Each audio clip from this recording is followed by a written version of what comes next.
You know that authentic brand storytelling drives sustainable growth, and creating that story matters for connecting deeply with your customers. But traditional brand development overwhelms even the most experienced entrepreneurs because it requires months of exhausting discovery sessions, strategy development, and content creation. So let's replace that misery with vibe branding, the revolutionary approach that transforms overwhelming brand development complexity into an overjoyed experience by leveraging your business intuition amplified through AI.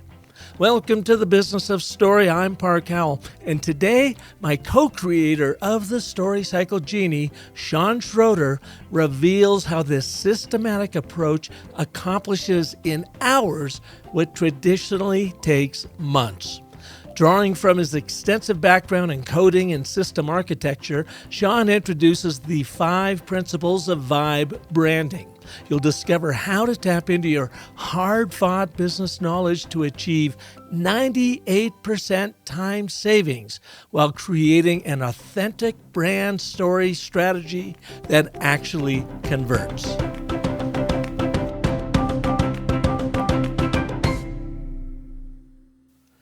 Hello, Sean. Welcome to the show. Hey, Park. Great to see you again. Well, I see you almost every single day, I think, as the co-creator of the StoryCycle Genie. And we have just been, man, have we been on a journey. Almost 2-year journey of creating this systematic approach to branding that was really your brainchild to get going in the first place. Yeah, it's crazy. I mean, we kind of start out with just a very small idea to see like would it actually work, and then here we are 2 years later in the thick of it, meeting with customers on the fly and helping people get into the Genie and do all the things that we want them to do. And what I love so much about it, just personally, from my own background, is, I've been using the StoryCycle system for brand development for the past 20 years. And I'd be honest with you, I kind of the last 5 years stopped taking on branding customers because it's a long, exhaustive process. It works extraordinarily well, as you have experienced. But even myself, as the creator and the implementer of the StoryCycle system, I got to the point of I don't know if I've got 3 or 4 or 5 months to invest in this and take my clients and their team through that much time and effort to get them to that end result. Yeah, I mean, it is great. Obviously, a big fan, have been for many, many years. But it does take some intestinal fortitude to get to the finish line, and it does involve a lot of different brands. Yeah. And you came to me a couple weeks ago and you said, Park, what we're really talking about is we are using the StoryCycle Genie and we have more and more users on it, and they are able to develop their brand strategy and their content and their campaigns literally in minutes. And by minutes, it could mean a couple of hours here and a couple of hours there versus the months it used to take. And you said, what we're really talking about is vibe branding. So what is vibe branding? Well, so you're familiar with vibe coding. That's kind of where that was the first one out of the gate. I've been doing vibe coding myself for a while now, and then shortly thereafter, we came out vibe marketing, and there's a whole movement behind vibe marketing. I joined the Slack group and following along, on X, the different conversations people were having, and so it just seemed like a natural progression to talk about what we're doing in that context of vibe branding, because and what is meant, though, but real quick, by vibe coding, because you've been a coder for a long, long time, how is vibe coding different than regular coding? Well, regular coding is obviously very, very manual, and vibe coding, we obviously use AI to get a lot done in a short amount of time, which can be great. You can get some very, very cool stuff. It can also go horribly wrong. So, it's a double-edged sword for sure, and it's the same thing with marketing as well. And I would say the same as with vibe branding, right? It's always a double-edged sword because you have to have that human element in there, guiding things and using your own, knowledge that you've won and fought for over the years in order to gain. It's like you have to be there in order to make sure things don't go south. Because unless you can add that level of specificity, then yeah, it's not good. So for a guy like me who is not a coder, the way I picture it, and just correct me if I've got this wrong, Sean. To me, coding is a very analog deal. You sit down, you type in your code, you Yes. make sure it's clean, you type, type, type, type, type. It's very analog in the digital world. But vibe coding is you've got some of that, and yet you are now talking to AI. You are giving AI both logic and emotional prompts in order for it to get the code you want. Am I clear on that? Yeah, no, that's right. That's exactly right. And so, but vibe marketing, the same way as you bring logic and reason. Here's the audience we want, and when we want to reach them, and whatever. And here's what I think we want to say, and it kind of analog processing through your brain to get that emotion down on paper and then online wherever you're marketing. But now you can use AI and share those prompts and ideas with AI, and it comes back to you with fairly decent content. I mean, we're talking open AI, general AI here. Fairly decent content, sometimes hallucinates, sometimes just totally makes stuff up. But it feels much more emotional, and that's where the vibe comes from. I don't define it that way. I mean, some people might think of it that way. I don't. I think of it more as the vibe is not how it makes you feel. It's more like how do you feel about it, about what it's creating for you, right? So you're leaning into your intuition, that hard fought knowledge that you've gained over the years, as a professional. And so when it comes back to you, well, how does that feel to you? Like, does that feel right? Because there's been many times, even like creating the prompts for the Genie where it comes back, I'm like, that just doesn't feel right. And then I have to think about it for a second. And I identify why that doesn't feel right so I can add that specificity in there in order to get back on track and where I want to go. Because otherwise, you let it run amok, boy, you could end up in a, in a Yeah. very, very dark rabbit hole. So it's interesting. You start with logic and reason to get you what you want, but you ultimately fall back on does it feel right? Well, yeah. And then not only does it feel right, but is it right at the end of the Mm-hmm. day? Right. I was working on an article last night using the Genie, a new LinkedIn post that was talking about some prompt tactics that are using some code conventions. And I looked at it, and based on my work with the Genie, I looked at it, I was like, that doesn't feel right. Like, I'm not buying that just innately. Right. And so I went and ran some tests, did some studies to see how this concept held up. And it turned out like, oh, my intuition was right. That doesn't hold up, actually. It's not like it's wrong, but it doesn't fulfill the promise that people are talking about it in the way they're talking about it, if that makes sense. Yeah. So it's giving you the ideas, and a lot of it, great inspiration. A lot of it's dead on, but some of it just doesn't feel quite right. So you have to go and test it. Yeah, I mean, and it's not necessarily that it's giving you ideas, right? You have to start somewhere. So you have a goal, Mm-hmm. you have something you're trying to accomplish, right? You're pushing it in a certain direction for a specific purpose. Yeah. And so that's not so much the thing, because you already know what you're trying to accomplish here, right? So you do it, but that's why it's really important to get that specificity in there as you're starting. And that's why, that's sort of the value of having the specialized agents that we have in the Genie, right? Because it already has that. You don't have to teach it how to think about that specific problem that you're solving. We've already done that for you. So it basically says, hey, here's a base of knowledge. Here's how we want it executed. And here's what good outcomes look like, right? And so then it can use that. And then when it comes to something back, then you can evaluate and say like, oh yeah, I like that. I don't like that. That doesn't feel right. So why? Why do I feel that way about that? So, and to me, that's where the vibe comes in. It's not necessarily that, woo, it makes me feel great. And it's reaffirming my brilliant ideas, right? About how I think about this problem. It's again leaning into your intuition. Mm-hmm.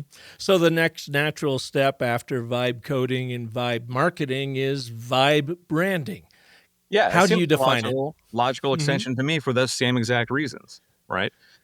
As an entrepreneur and having gone through the story cycle process multiple times in the analog world, uh, you know, sometimes you need things to help draw these things that you already innately know and maybe have forgotten that you knew, right, out of the process. And that was sort of the value of the story cycle system and working with you was pulling those things out of there. I mean, in a way, you were like the analog Genie back in the day, right? And when I gave you this big dump and we had that 6-hour meeting in your office and I just shared all the things with you.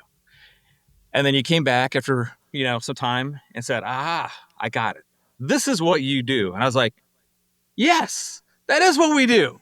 It took a long time to get there and it was a quite laborious process. There was some travel involved, there's some deep thinking involved, but we got there and it had value because it gives you that North Star. And you're like, oh, suddenly you're like, okay, I know how to frame everything I'm doing, which I've been doing this anyways, right? I just didn't know how to articulate it and how to lean into it from a messaging standpoint or from a brand story standpoint or operationalizing all of the things from how I explain things to our employees or how do I, write this documentation.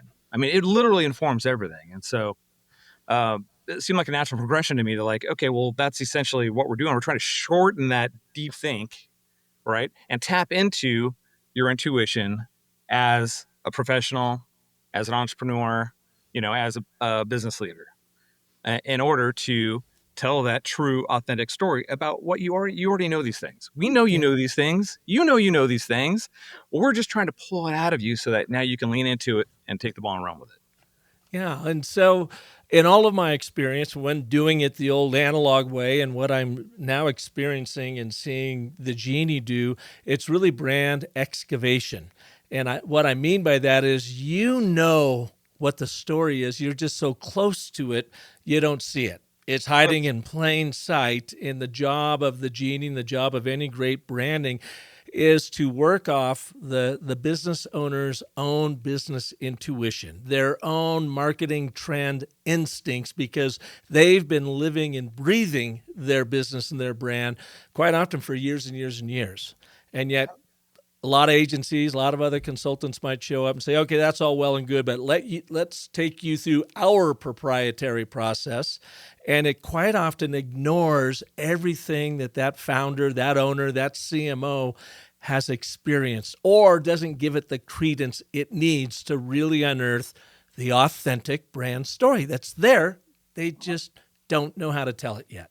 Yeah, and if you think about it, it reminds me of back in the day in college. I took a symbolic logic class, and to me, some of these things that you already know, these components, like we do things this way, we think about things this way, we handle things. It's kind of this big like, and so you get this formula of like if this then that, based on your business DNA, who you are, right? And so yeah, we do think of it as a feeling, right? Because it's your intuition or whatever, but we also know that intuition is based on, rapidly identifying patterns. And in fact, there was that whole Marine study, many years ago, where they got into that and talked about how quickly, the Marines, how they not only do they respond using their intuition and their knowledge that they've gained over the years, but they also learn how to teach it too. So while we can think of it as like, yeah, it's just a feeling, it's really not a feeling. I mean, it's really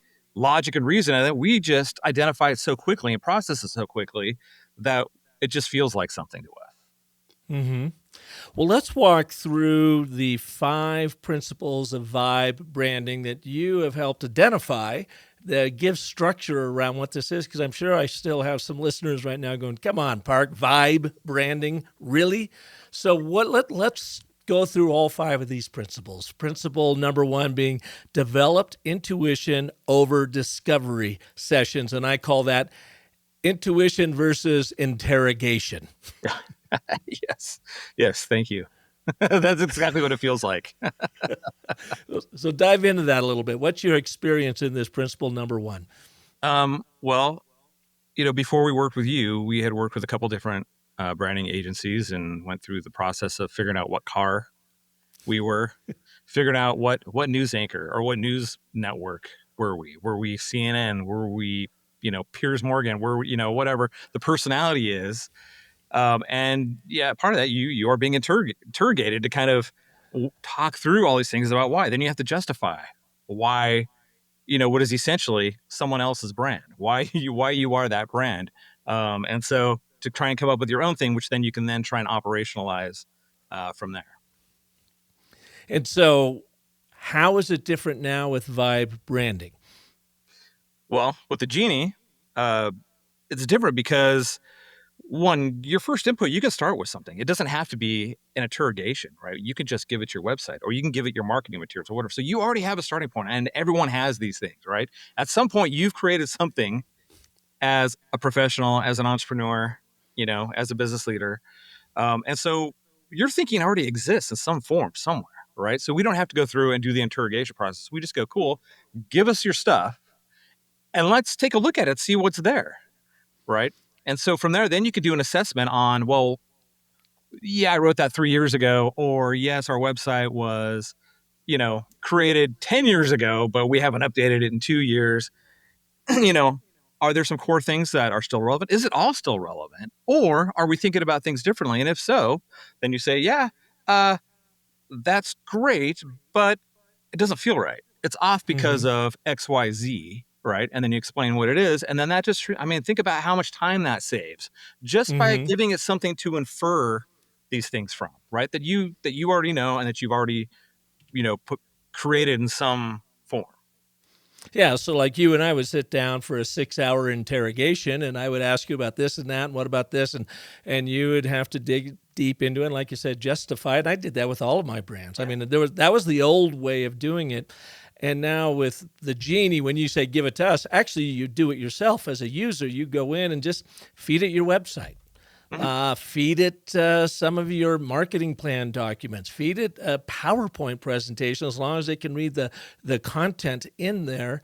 And it will then excavate for you and reveal how you're showing up in the world. You don't have a consultant or an agency Almost like a, involved at all. right, exactly. It's, I think I may have stolen this term from you or something, but the term, it becomes a brand anthropologist.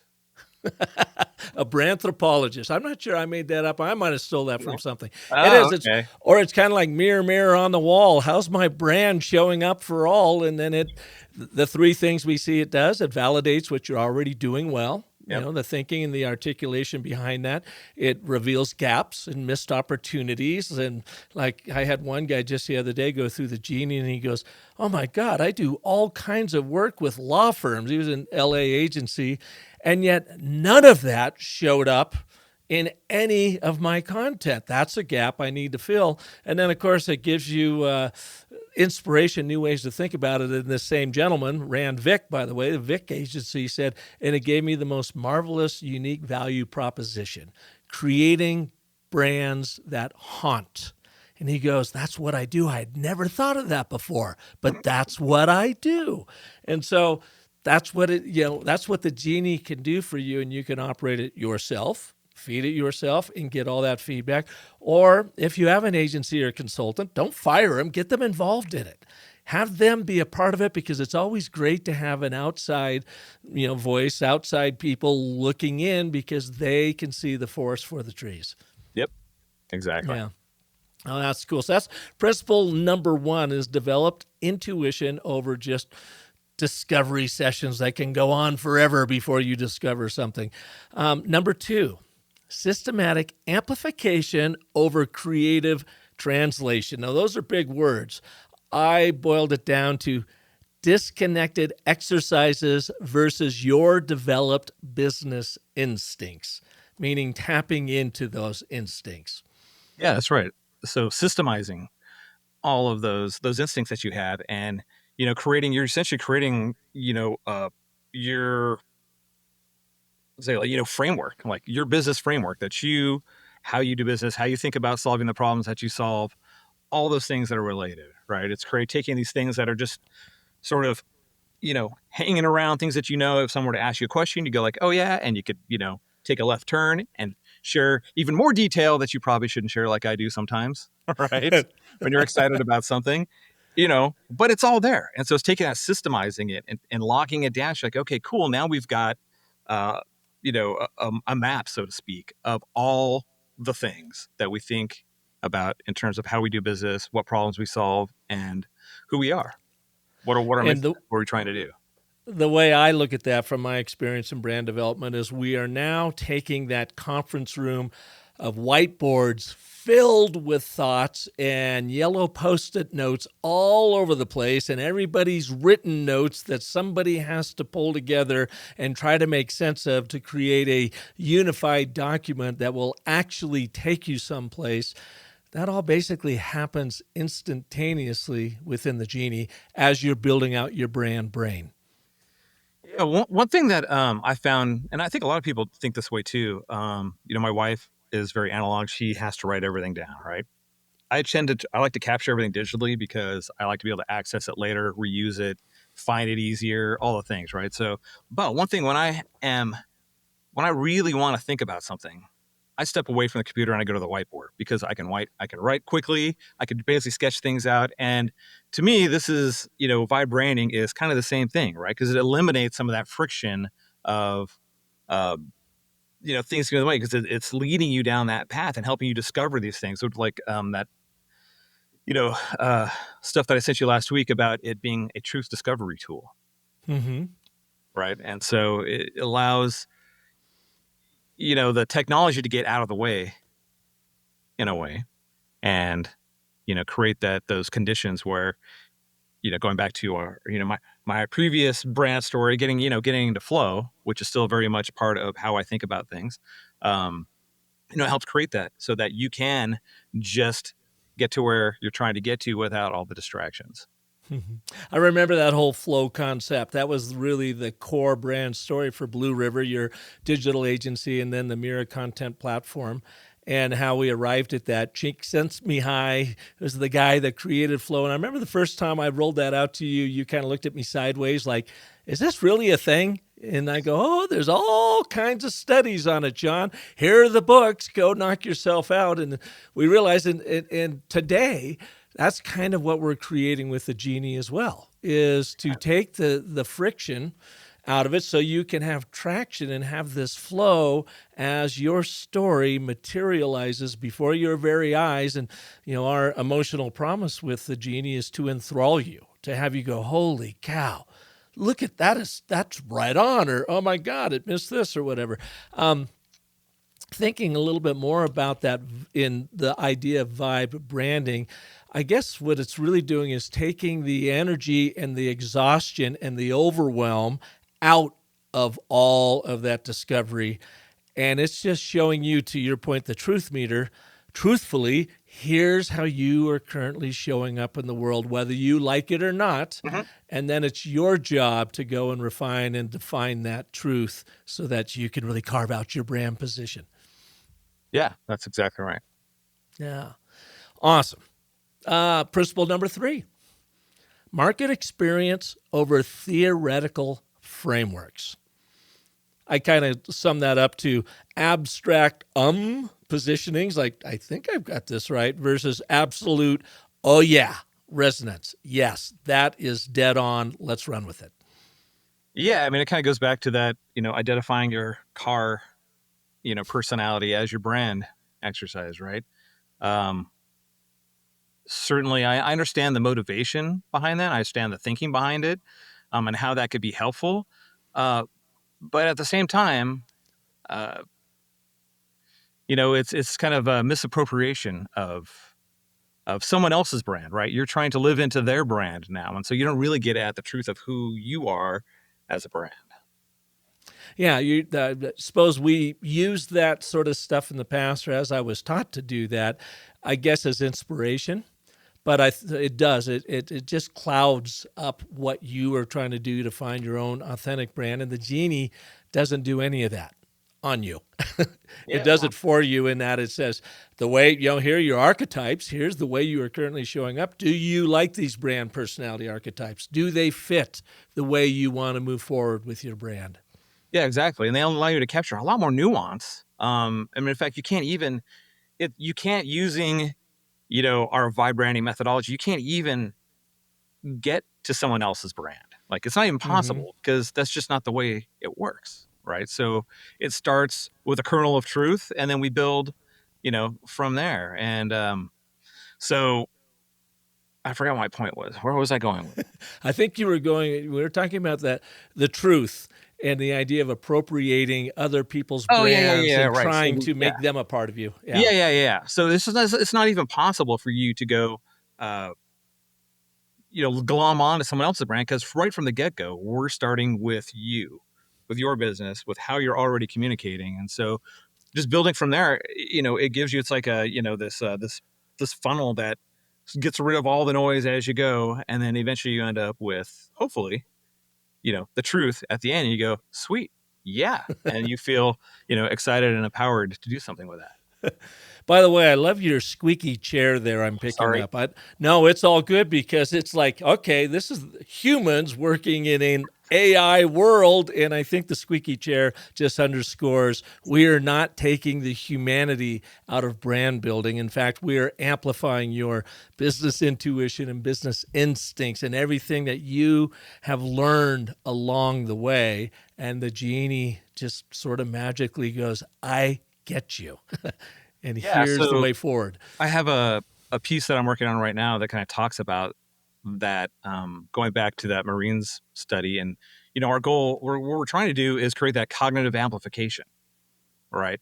Get you into flow so that you could just get started and keep going. And one thing leads to the next, and just kind of unleash, the brain, so to speak. Because that's all the kind of work that I think most people like to do. Like, you like to get into that flow state where, man, you're just crushing it, right? And all those things start to happening, around, sense of time, getting lost, like all those things, like that's a great place to be, whether it's gardening or, vibe branding, right? Yeah. And so what I thought was interesting about the Marines study was, it started out like trying to figure out, like, what is intuition? Is it just feelings or is it data? Right. And of course, we now know that it's 100% data. Uh, but the analog between how they were able to leverage that intuition has everything to do with getting in flow. Mm-hmm. Right. And so those are some things I'm going to be talking about going forward in some of these pieces that I'm working on right now. But yeah, it really does. It helps you create that cognitive amplification. Yeah, it's cool. Experienced flow last week. I was up in the Pacific Northwest with some good old buddies of mine that literally date back to third grade buddies that we all got together for some goofy wiffle ball and horseshoe tournaments. And we played 2 rounds of golf. And they always beat me at golf. And I've been working on my golf game. And so logically and muscle memory wise, I've been taking golf lessons and I got my new ping set and whatever. And I thought, I just want to beat these guys because they always beat me as a younger man. And I got up there and I had 2 really great rounds of golf because I stopped thinking and I just started taking dead aim and let the body take over, let that intuition take over, let the muscle memory take over. And as soon as I start thinking and rationalizing and reasoning with what I'm doing, then I start hitting it right, hitting it left, coming up short, choking. And it's kind of the same sort of thing in brand development. You have to have the logic and reason to get the ball moving, to get you going, and then let the genie sort through that with you. And all of a sudden, this intuition, this instinct starts appearing.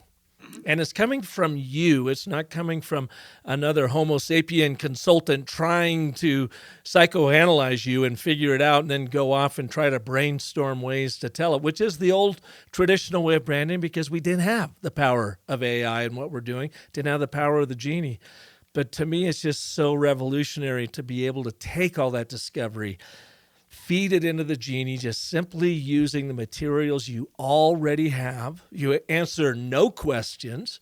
And then as it starts coming up, you start prodding the genie. Well, what about this? What about that? And the beautiful thing, too, is you don't need to know any prompt engineering because you and our amazing developer, Matt Levine, have done the prompt engineering, have trained all the genies embedded in it so that you just talk to it like you're talking to me or talking to you or talking to your agency.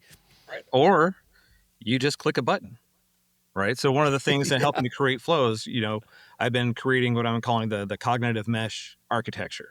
Right. And this is, a way that the agents work with each other and also how they work with you. Right. And so having a simple thing, instead of giving you, making you think of what the next step is. A lot of AI is good at asking questions and stuff. And so it'll do that by default. But if you have contextually relevant options made available to you, which is basically how I designed it, was so that it already gives you those things. So you don't even have to you don't even have to type, because I hate type. I'm a horrible typer. I'm a great speller, horrible typer, and I feel compelled to fix my typing when I type to AI, even though I know I Yep. don't have to. It's hard to resist, and so that creates a lot of friction for me. So my solution to that was, hey, well, let's create, some buttons where I don't have to. Again, going back to, I don't want to think. I want to read that, click it, and go. You move on to the next step. I don't have to think about what I'm typing. I don't have to go back and fix anything. That's probably just a me problem, right? But Mm-hmm. I know a lot of great typers out there, so no, I don't disparage anyone, but it goes back to that, helping to create those conditions so that you can just keep going as quickly as possible and not lose that train of thought like I did a couple minutes ago. Gotcha. All right. Principle number 4, integrated execution over strategy implementation gaps. Again, big words. What I boiled it down to is the three-headed brand monster versus a singular brand brain. And the three-headed monster, by that I mean when you go through the branding development process, and you and I experienced it when working with Blue River and Mira, is head number 1, we got to create the brand story strategy. What is our narrative strategy in the 10 steps of the story cycle system? Head number 1. Okay, great. We got that done. Head number 2, strategy. All right, now I got to frickin' roll this thing out. How do I do that? Do I talk to my internal people first and then my customers? And how do I bring all that together? And that could be another several month process developing that strategy. Okay, great. I've got my 2 heads. Now I got to create content and campaigns. That's head number 3. That can be another 2 to 3 month process before, you're 9 or 10 months into redoing your brand before it ever sees the light of day in the old way of doing it. But now with the StoryCycle Genie, you've got one brand brain that everything is built upon. Yeah, I mean, that's literally the point. So to me, it's really hard. So you look at a lot of some of the other marketing tools out there that use AI, and I've played around with them, and very few of them, actually none of them that I've used, transcend sort of that high level way of talking about things, right? They're not necessarily connected to anything. They're just like saying words, and you're like, I guess that's right. I don't know. It's not wrong. Not the way I'd say it. It doesn't necessarily, not the way our brand should say it, but it's not necessarily wrong, right? Versus, starting with a brand story as your primary asset, right? Everything, to me, that is like the keystone of everything. Like, everything has to come off that. If you have that, you could do a lot, right? You've got this great foundation to build from. And from there, you go like, okay, well, cool, because part of that process is identifying your core audiences, right? So if you're identifying your core audiences, now you're cool. Okay, I know, what our value proposition is. I know what audiences that we should be connecting with, because we're solving a problem specifically for them, right? And then to go peel back that next layer and say, well, who are those audiences? Like, what do they care about? What are their challenges, fears, and frustrations? And then what is your value proposition to that specific audience? And how should you say that from a brand perspective? And that's where I really love the nuance of having the 60, the 12 archetypes plus the additional 60 sub archetypes that help you delve into the nuance, because it really is nuanced. And that's not something that most people will do. Again, like, it comes back to the car analogy, right? It's like, well, that's cool, that embodies a lot of things, and we could probably lean into that, but the nuance is not there. And so now we go to that next layer where we're talking about our audiences and in more detailed manner. And again, this is a process. If you were to do that manually, it would take you months and months. I mean, there's audience research, there's customer interviews, which you should do anyways, right? You should never going to say that what any AI is going to give you is going to replace that, because it's not. But it gives you an amazing starting point that if you were to augment and refine those audience stories down the road, as you do pull things in from customer support, as you do customer interviews, and now you're starting to add some real depth to these stories. Now, once you have that, now we know who we're talking to. We know their pain points, their challenge fears, frustrations, and aspirations. We know what our value proposition is. We know how to talk to them because we've identified the archetypes and sub-archetypes and how much of each one we want to lean into for that specific audience, right? We break them down into percentages. Now you've got these audience stories. Okay, well, cool. Now you need a content strategy in order to operationalize these things and actually start creating things, right? And so to do that, now you've unlocked the content playbook, right? So now you have a way to get into some very robust content strategy in not a lot of time. And once you have that, you've just unlocked the keys of the kingdom, and you can literally do anything from there. Well, and that's the one thing of the many things that you have brought with your background and Matt's background in development and coding and so forth that has made the StoryCycle system way stronger than when it was in its analog phase. And it was pretty powerful in its own analog phase, but clients would rarely, if ever, take the time after they built their initial overarching brand narrative, now break it down by audience. They would get eager. They're like, no, let's just get this to market. I don't have time. I don't want to spend any more time on that or money on that. But what you've done, and in the building of that brand brain, you really end up with 5 major assets. And you could do this in about 2 hours. 90 minutes to 2 hours is what, running about 80 brands through it so far, is that's about the average it takes. And that's with your input and really getting it dialed in. Asset number 1 is the brand genie, where this all began. It first does the brand assessment and then creates you an overarching brand narrative, which is the foundation for everything.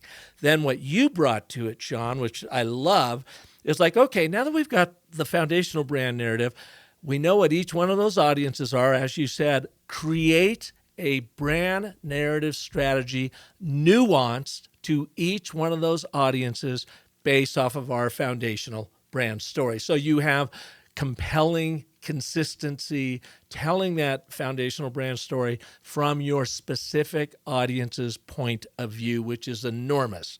So now you've got the 4 assets. You've got the foundational brand narrative and the 3 specific audience brand narrative strategies. And then you brought to this, Sean, the content playbook. You say, okay, that's all well and good, but now we have to organize it in the mesh, the cognitive mesh, as you call it. Cognitive mesh? That's a new term. Is that what you're calling it? The cognitive mesh architecture, yes. That's it. Yes. The content playbook then says, okay, great. Now I understand your foundational brand story and your nuanced, specific narrative strategies for each audience. I'm bringing that all together in one unit, in one asset. So all of your campaign strategy base is going to be based on that, depending on which audience you're going to be speaking to. And then all of your content is written based off of that content playbook. So it's like an Uber story style guide on AI steroids. And it is all locked down. It's all right there. You can go in and revise it and refine it and update it anytime you like. But everything that comes out of that now is totally on brand. Yeah, exactly right. In fact, I was using it this morning, working on a piece that I'm about to publish. And kind of the point of that is like, yeah, you can update it over time. So part of the cognitive mesh architecture is having, part of that is your collective intelligence ecosystem, right? All the things that you're creating along the way, these are all pieces that get added to create more of a story, right? Adds more depth to your brand story and what you're doing. And so one of the ways that, we do that is by if you do, we have basically, we call it, like user content preferences, right? That's sort of the object in the system. As you're going through and telling like, I want this, not that. Don't ever say this. I don't think about it that way. That's a horrible way to do that. No, in my case, like, don't make me try to sound like an expert. I'm not. I'm just, stubborn and I like to learn, right? So, combining this stuff in there, that becomes part of that collective intelligence that then gets added to that content playbook over time. So it's evolving as it goes. And man, over time, you add in, AI memories plus our content preferences, storage within the system, and updating the content playbook for easy access to that information. off to the races. That's kind Yeah. of stuff that, again, going back to creating flow, like you don't want to have to repeat yourself and say, look, man, I told you, I don't think about it that way. Stop saying that, right? This becomes part of the cognitive mesh. One of my customers, Aaron Godby with Green Irony out of Tampa, they are an AI company that works directly with Salesforce and MuleSoft and brings AI implementation for Salesforce, MuleSoft customers so that they can activate it even faster and really get them up and running. And he's been using the Genie now all year. He was a part of our beta test, and they have now completely brought it into their company. And he said, and he's a really, really AI astute guy. He's been working with it since the very beginning. And he goes, I was using ChatGPT to kind of do all of this stuff. And he went through the StoryCycle system on the analog basis with me 18 months ago. And he goes, I fed what you gave me there, and I really love that, but we have changed as AI has changed so much, so we need to update that. And he said ChatGPT actually did a decent job with it, but the biggest problem is I couldn't share that with anybody. I couldn't share it with I could share them the printout, the PDFs, but they couldn't get in to my sessions with ChatGPT and now work and tweak it. And what he said he loves so much about the StoryCycle Genie is it's now everybody's involved. We've got a team. We're all working from the same brand brain. We're creating content. We're creating videos. We're creating everything we need, and we're all in lockstep because of the Genie. And that's one of the big advantages of the StoryCycle Genie, in that we have it in this self-contained brain on the Brightsea platform. Doesn't hallucinate, not very often anyways. It's all locked down, and your team can use it to continue to build out the brand brain, your strategies, and your content, all from one place. Yeah. First of all, Aaron's a super smart guy. I was listening to his episode on SaaS Fuel podcast a couple of weeks ago. And yeah, he's a super smart dude. So when he said, it's like having a CMO that studied your brand for 6 months and operationalized everything, it gathered in a matter of minutes, I was like, this is awesome. This guy gets it. This is exactly right. This is what we're trying to do. Yeah.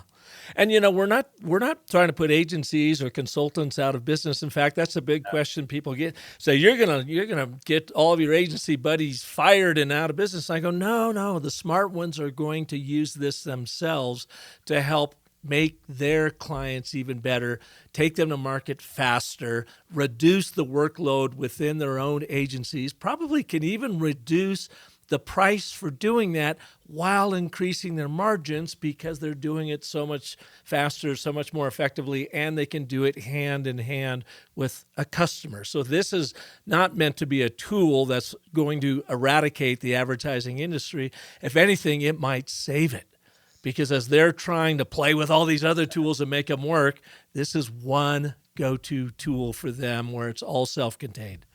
Yeah, a couple points that I like to make of that. One, was it Drew McClellan that did that study with all of his agency partners, and they were asking their customers, what they cared about. Was it price? Was it time to market? Was it quality? And his learnings were that price and cost had nothing to do with it. It was all about quality and time to market. And so that's, what we're aiming to solve for are those two things. But at the same time, you said, we're not trying to take anyone's job. In fact, I'm not even sure that if you want those two things, you can take anyone's job, because, while AI can speed us up a lot, there's the whole solving the blank page problem, getting that first 90% done. There's still that last 10%. And the saying about that, Park, is that the last 10% takes as long as the first 90%. And that's always been true in doing the work that I've done in development, building applications, and, doing design. I mean, all kinds of different things. It's always that last 10% that is the heavy lifting. But if you can speed that first 90% up, that takes that long, then essentially you're not, taking it down to, say, 10% of what it was. You're really probably taking it down to, 30, 40, 50% of the total time. But the important thing is that you have the quality. Yeah, you got to have the quality. Leads me to the final principle number 5, intuition-guided systems over manual creative development is kind of what you're speaking to right there. Systematizing intuition so it rapidly gets you the intel you need so that you can spend 100% of your energy on that last 10% of the output. Yeah, 100%. Yeah, I mean, going back to that Marine study, is they found that uh, you can access 50,000 stored patterns in 2 to 5 seconds. Think about that. So if you can create a system where that takes advantage of that and keeps you in flow and keeps those ideas coming, allows your brain to fire at that rate without getting bogged down with anything, and systematizes stuff, then think how good that last 10% could be if you're allowed to do that, right? Yeah. I mean, it's pretty incredible. And the stuff that how I've been using the Genie, working on some of the pieces that I'm going to publish. It really, man, it is crazy. I mean, that's why I send you that kind of like, sometimes you get this stream of consciousness things from me where I'm like, hey, Park, I just unlocked this new idea. It's blowing my mind right now. What do you think about this? Right. And there it is. And it's like, and I've kind of been on that weird like stream of consciousness, like high over the last week since I started working on this stuff. Because it's like, once you get going, you can't stop. At least I can't. My brain just goes and it's like, oh, this. And it's like, oh, and then that begs this question. Oh, really? What's that question? Okay, cool. And next thing you know, like, oh my gosh. And the thing that this little small idea that you had, which essentially we started with like, okay, well, I'm not convinced that AI is solving all the problems, right? That last 10% matters deeply, right? Yeah. So it started there. And then, a few days later, I'm talking about how I architected the system, which again, I didn't deliberately did. I just kind of took it piece by piece and was pulling from my experience and things that I've done in the past, building applications and how I use tools and things. And next thing you know, I'm calling it a cognitive mesh architecture. All right. So those are the kinds of things that it unlocks for you. It's just by creating that pathway, which is super exciting to me because I love to work that way. Well, I love the fact that the Genie does those three things that we did not anticipate, but we heard it from the many, many users now. It validates what I'm doing well. It reveals the gaps and missed opportunities that I can easily fill working with the Genie, and it inspires you. And that's exactly what you're talking about, with fresh ways to think about, another approach to come at it. And you're like, oh, I never thought about it that way before. That's really cool. Let me dive into that and see if there's something there. Yeah, for sure. And sometimes it's wrong, right? It's the wrong idea, but you go like, but you challenge it and you say, that ain't right. I'm not buying that. This is how you should we should actually be thinking about this problem. And it goes, and of course it validates you.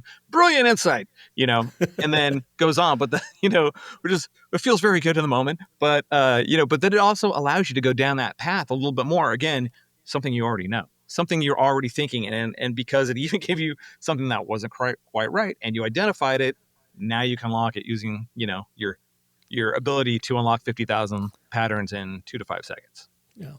Now, here's the part I'm always hesitant to talk about, and that's the ROI, the time savings and the money savings using the Genie, because it just sounds way too good to be true. And so, again, based on my background from many, many years doing that and your experience, because you've not only taken your own brands through it, but you've helped other brands go through it, we decided, all right, well, let's take a look at the use of the Genie versus the old way of doing it, and let's use a really conservative rate of $150 an hour, and this is for the business owner or founder or whomever. Their opportunity sunk costs into the old way of doing it and the new way of doing it. And that's really cheap because people's times are probably worth more like $250 to $350 an hour. It doesn't account for any colleagues working with you on this, and it doesn't account for any outside expenses if you do have an agency or a consultant working with you. It's just simply your time. So taking the average of what we were experiencing in the Genie, went through, and here are the 6 things, assets it created in one session. The foundational brand story, which would typically take you maybe 60 hours of your own sunk time at $150 an hour, is $9,000. Audience strategies. These are those 3 narrative specific strategies to your audiences. 15 hours. And I remember, Sean, you pushed back. You're like, I'm dude, sorry, that's more but like that is 30 not hours. accurate. That is wildly understated, but I'm going to let you roll with it But we're going to go with it because it's because we want to uncomfortable to stay talk about it in those conservative. terms. Yes, you're right. You're right. The content style guide, I said 8 hours. You're like, dude, that's more like 20 hours. I get it, 8 hours. Then I said, okay, now create me a social media plan off the brand brain. We said in normal times, it might take you 16 hours. Again, your own sunk costs to do that comes in at $2,400 for that. Then I said, all right, write me my homepage based off of everything you know about me now. We said the old fashioned way is 8 hours, about $1,200. And then I said an email campaign, give me 4 emails to promote my new landing page in this campaign.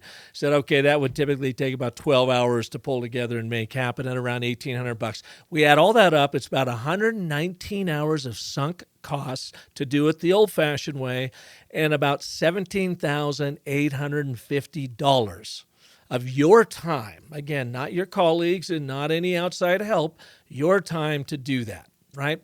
So then we get into the Genie and the foundational brand story. I did that in about 60 minutes. The audience strategies were 20 minutes for all 3 of them. The content style guide was about 20 minutes. Social media plan was about 20 minutes. Homepage content, 10 minutes. Email campaign, 10 minutes. It all comes down to about 2 hours of your time, roughly. About $203 investment for the cost of running the Genie. And again, this is on a very conservative note of only charging $150 an hour for your time to do it. So it saves you about 98% of your time to develop a very powerful brand story strategy and some of the content from that.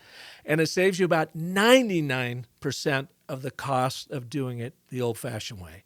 And again, I hesitate to even throw that out because it sounds too good to be true, but this is the disruption and the revolution of the StoryCycle Genie based on these really powerful agents you've built out, 24 in all, currently inside the Genie, to make your life as a user extraordinarily easy, to find that flow, and to save you a boatload of money so that you can use those funds to invest in actual campaign content and connecting with your customers.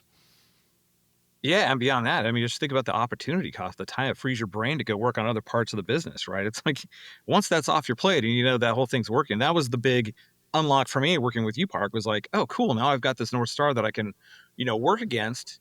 And now I don't have to second guess every single thing that I do because it's all been methodically put together and it follows patterns and there's a system in place and all the things are there for me to do. Even in the old way, it was an unlock, in that way. Yeah. So, yes, you save tons of your own time and tons of money by doing this, which is, again, uncomfortable to say out loud because it does sound too good to be true, but whatever, it is what it is. We live in a new world. So we're going to roll with it. But it is as, a business owner, as an entrepreneur, as a business leader, everyone's time is completely compressed. Everyone has too much on their plate. And so if you can find a way to regain some of that and regain some mind share, right, to unlock your brain to work on some other things, then man, what's that worth? Yeah. Yeah, it's To me, it's invaluable. worth a lot. And it's a good thing. So yeah, the 3 things it ultimately does, it takes that 3-headed monster into one thing. It creates that vibrant brand story, brilliant strategy based off of your brand story, and then compelling content that converts in your own authentic, authoritative voice that the Genie helps write for you, but you have complete control over. And finally, I guess the most wonderful part of it is it doesn't limit you to 3 wishes. You That's can right. give the Genie as many brand wishes as you want, and in minutes, it will fulfill your wishes. That's right. And if you run out of wishes, you can always buy more. That's true. Well, yeah, Sean, thank you so much for being here and just kind of talking through this whole vibe branding thing. Any final thoughts for our listeners? Yeah, I mean, I just really want to make the point that, the whole vibe branding thing is like, yeah, it's very sort of timely. Other people are using the term. We stole it, straight up. But it's not about feelings. It's not this woo-woo concept, right? It's really about tapping into that accelerated pattern recognition that we're able to do as humans. So that's the vibe. That's the vibe. Well, I love it. Vibe branding is here, and it's going to probably be called something next year, a little bit different. But for right now, we are on that trend, and you guys have pulled together and put together an amazing, amazing tool that just expedites the entire process. And as I love to say, it turns overwhelm into overjoy. And again, I stopped doing the StoryCycle system because it overwhelmed me. Even though I knew it worked, it was overwhelming. But now I'm overjoyed to be able to provide it to folks through the StoryCycle Genie. Yeah, likewise, Park. I feel exactly the same way. And especially as a gift to myself, who's someone who's a big fan of the StoryCycle system, right? Yeah. Well, I appreciate it, Sean. Thanks so much for being here, and have a great day, man. Awesome. Thank you, Park. If you're ready to take advantage of vibe branding for your business, then check it out at StoryCycleGenie.ai. We will help you do in minutes what typically takes months, and you will create a vibrant brand story. Brilliant marketing strategy and compelling content that actually converts because it's based on your brand story. So check it out, StoryCycleGenie.ai. Now, I hope you will join me Monday when I will have another amazing story artist right here for you to help you craft and tell compelling stories that sell. And until then, remember that the most potent story you will ever tell is the story you tell yourself. So make that one epic. Thanks so much for listening.